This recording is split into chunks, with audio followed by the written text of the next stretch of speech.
5 berita terpopuler hari ini, Jumat 24 Juli 2026 di Bloomberg Technos Flash 5 yang pertama, CPO bullish usai biodiesel B50 meluncur, RI dinilai menang banyak.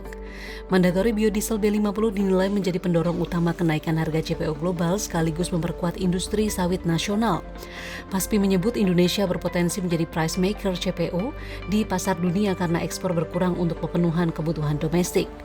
Program B50 juga diproyeksikan menghemat devisa hingga Rp157,28 triliun, naik 17,9% dibanding penghematan saat B40 sebesar Rp133,3 triliun. Selain itu, kebijakan ini berpotensi menciptakan nilai tambah CPO Rp24,68 triliun, menyerap 2,21 juta tenaga kerja, dan menurunkan emisi hingga 46,72 juta ton. Kedua, Hotman Paris mundur dari kuasa hukum Febri Adriansyah. Hotman Paris Hutapea mengundurkan diri sebagai kuasa hukum Febri Adriansyah setelah 6 hari mengumumkan pendampingannya. Hotman menyebut harus menjalani perawatan syaraf kejepit di Singapura untuk mencegah kelumpuhan.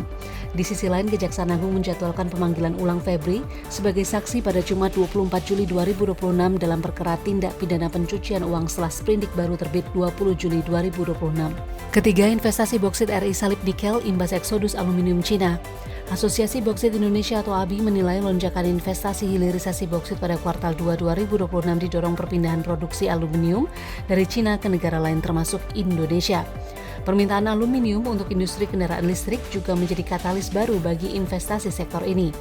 ABI menyebut Indonesia memiliki daya tarik kuat karena cadangan boksit mencapai 2,86 miliar ton dengan total potensi sumber daya 7,78 miliar ton. Investor dinilai kini mulai melihat peluang industri aluminium yang memberi nilai tambah lebih tinggi dibanding hanya produksi alumina. Keempat, petinggi Hero kompak mengundurkan diri.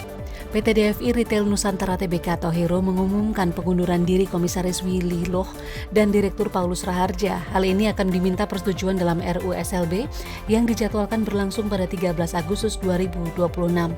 Manajemen Hero menyampaikan apresiasi atas kontribusi keduanya selama menjabat. Willy Loh dikenal sebagai Group Chief Digital dan U-Reward Officer DFI Retail Group, sementara Paulus Raharja merupakan profesional keuangan yang sejak Juli 2023 juga menjabat sebagai Finance Director PT Rumah Mebel Nusantara atau IKEA Indonesia. Kelima, TOK, MK putuskan operator seluler tak boleh hanguskan kuota. Mahkamah Konstitusi mengabulkan sebagian uji materi terkait masa aktif kuota internet dan menegaskan sisa kuota pelanggan tidak boleh hangus begitu saja. MK menyatakan hak pengguna atas kuota yang telah dibayar harus tetap dilindungi tanpa dibebani biaya tambahan.